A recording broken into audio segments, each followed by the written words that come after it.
Hi there. Have you, like so many people I see in my practice on a daily basis, been feeling overworked, overwhelmed, and overburdened? If you have, join me because today in this video, I'm going to be exploring two very unique solutions to feeling this way. So join me as I explore sepia and a tiny house. Hi there. So today I'm going to be talking about the sepia phenotype, and it is a phenotype that I can relate to intimately since having my daughter, and I'll tell you why. But first, my name is Stacey, and I'm a Heilkunst practitioner and creator of the Express Your Truth 8-Step Emotional Empowerment Program. And today I'm coming to you from this amazing location. My husband and I rented the Cove tiny house on Quadra Island, and it is the most stunning location and the cutest little house, and I will give you a tour of the tiny house and the location at the end of this video if you're interested. But first I'm going to talk about the sepia phenotype. So the sepia remedy I use often for mothers. That's primarily who receives this remedy. Not always, but primarily, because what happens is when we undertake the journey of motherhood, we start to get a lot of demands placed upon us and our time. And so if you're in the throes of motherhood, especially with young children, and you're feeling overwhelmed and like you have no time for yourself, you're just all these demands being placed upon you, and you start to feel exhausted, you'll start to feel worn down, and you'll start to feel somewhat emotionally indifferent as well. And so the sepia phenotype, they tend to be excellent mothers in that, they're always got meals on the table, the children are fed and clothed, and they go through the motions. But there can be kind of an emotional detachment because they start to push people away because they don't want any more demands placed upon their time. They feel like they have no time for themselves, they have no more energy left, they have nothing left to give. And so exhaustion is a big thing with that. It's a tough remedy because the sepia phenotype doesn't experience a lot of joy. They're not doing a lot of things for themselves, or they're doing things for taking care of things for everyone else, and so they can start to become a little bit bitter, and they can push people away with that.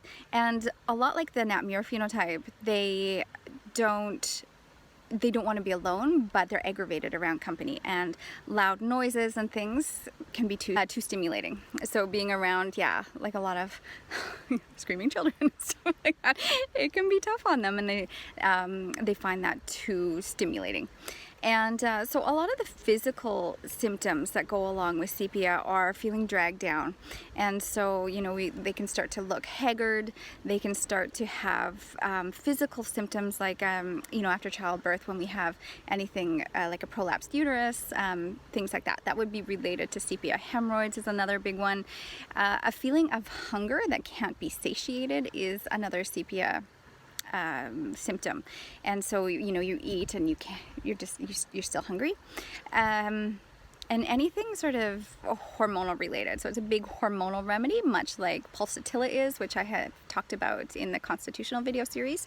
And so I use that a lot for women to help balance their hormones. So when a person has any sort of PMS issues, menstrual cycle issues, menopause, things like that, oftentimes we'll use the sepia remedy. And and so when also another physical symptom, exhaustion, which I had talked about, feeling like you have no energy left to give. And so that's also reflected in the sex drive. And so often a sepia woman won't have a sex drive, and they view sex as being another demand placed upon them. Okay, so sepia can be a tough one. There can be depression with it as well. And so if you can relate to this at all, you probably need the sepia remedy to help you get through motherhood. And like I said, it's not always mothers. It can be anyone in a situation in which they're feeling like demands are constantly being placed upon them and they don't have time for themselves. And it's once a person takes that remedy, it's such a big shift, and it's like the circumstances don't change, but their outlook changes, and it's not dragging them down as much. All right, so I would love to hear from you if you related to this phenotype, and I would love to hear what your experience has been around the sepia phenotype. And now I'm going to give you a little tour of the tiny house and its location. So I thought that pairing the sepia phenotype video with a tiny house tour was a perfect combination. Most people who are taking part in the massive tiny house movement that's going on right now are doing it to remove themselves from the lifestyle that would actually create a sepia state. They're doing it in a lot of cases to create financial independence. A lot of people can build a tiny house without even having a mortgage. And so then this frees them up to do more of the things that fire them up rather than having to work their butts off to pay the bills. Also, a tiny house is going to be much less maintenance, not to mention the fact that you can clean it in pretty much 20 minutes. Tiny house living may not be for everybody, but for those who are seeking to really reduce the amount of daily demands placed on them, to free up more time to do the things that inspire them, and to reduce the amount of stuff they have and the freedom that comes with that, a tiny house could be the perfect solution. This tiny house has a fabulous parking spot, which I think is key. Outdoor living is going to be key in a tiny house.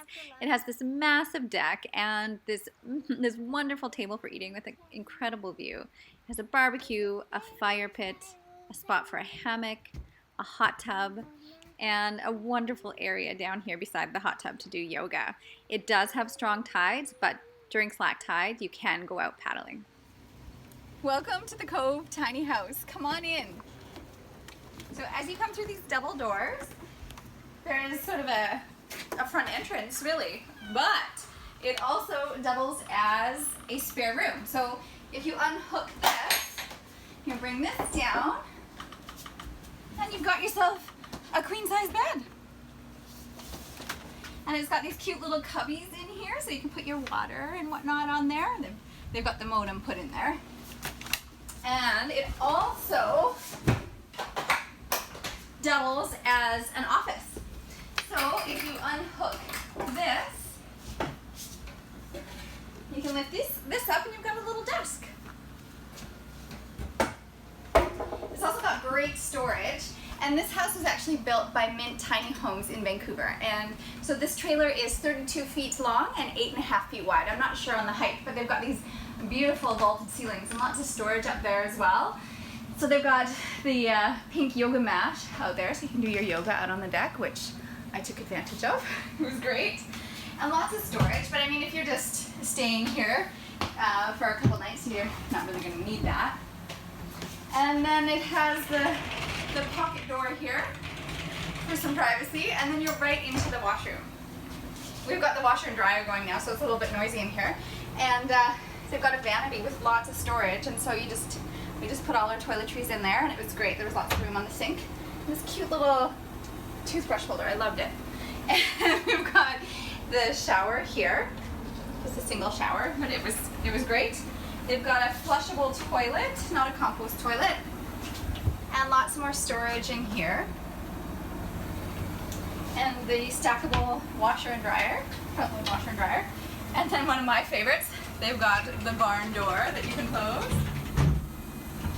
I love the barn door. We didn't close it very much, so it was very intimate. And then the kitchen is beautiful. It's got these wood countertops, which I love, and it's got the propane stove and range, and lots of storage. They've got everything you would need, like your cups, and they've even got a crock pot. Tons of storage. All down in here. And a really good, great sized fridge. And freezer with all the drawers. They've got a dishwasher that fits a ton of stuff actually, and a microwave, farm sink. I love the farm sink. And as you go into here, it's got a table. We didn't use this very often because we were outside on the deck most of the time, but you could fit 3 people here, and they've got 3 chairs stored in here. And lots of movies to watch too. And then we've got this storage drawer as well. All sorts of condiments and everything. And then as you come in here, they've got a beautiful leather sofa and a beanbag footstool and a TV, DVD player and a fireplace. And then it's got the sliding doors out onto the wraparound deck. Then as you go up here, so they've got the stairs up to the double loft, and they've got storage in here and all sorts of games and DVDs. And then you go up the stairs here, and they've got the 2 double beds up here and a bit of storage, a little closet, and a little shelf right here with a bookshelf.